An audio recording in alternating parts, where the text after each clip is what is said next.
Hi, my name is Samuel Clark, and today I will be talking about the horrors of mental asylums.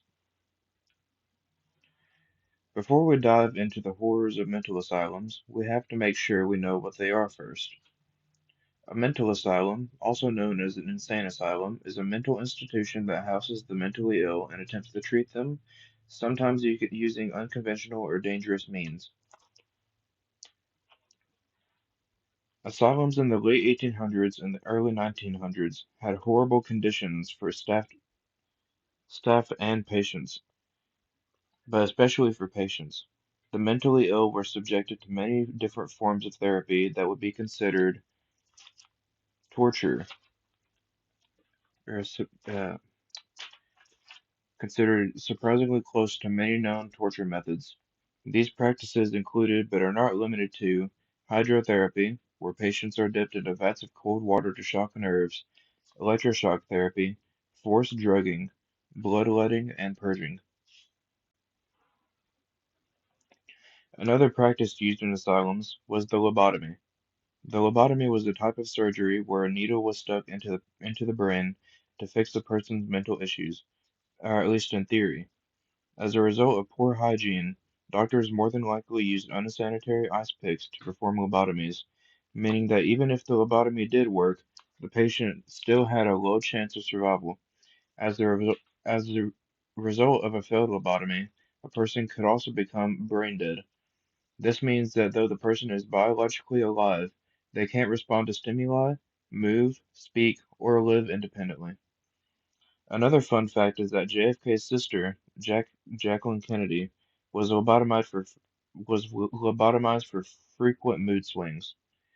Lobotomies often ended in the person not being able to live right through brain death or uh, lowering of IQ. Most mental asylums classified the mentally ill that they housed as numbers, and didn't see them as people. Most of the words you might use to insult others might have also been used to classify patients, starting from idiots who had a mental age of 2 or below, imbeciles who had mental ages between 2 and 7, and morons who had mental ages above 7 but never passed the age of 12. Not only did adults not get the help that they were promised by these asylums, but children also didn't.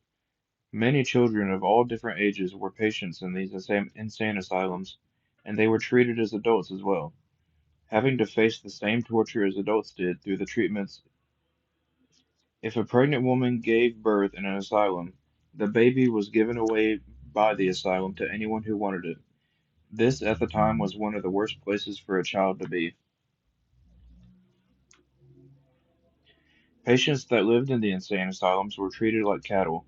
They lived in overcrowded rooms that were often overheated.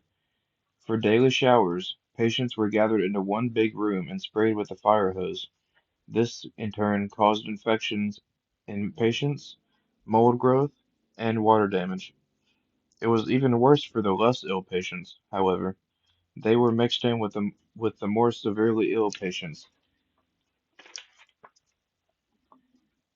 People with epilepsy were thrown in the same rooms as psychopaths, which led to even worse living habits for all the patients. This is the end of my presentation. I hope you enjoyed it, and thank you for listening.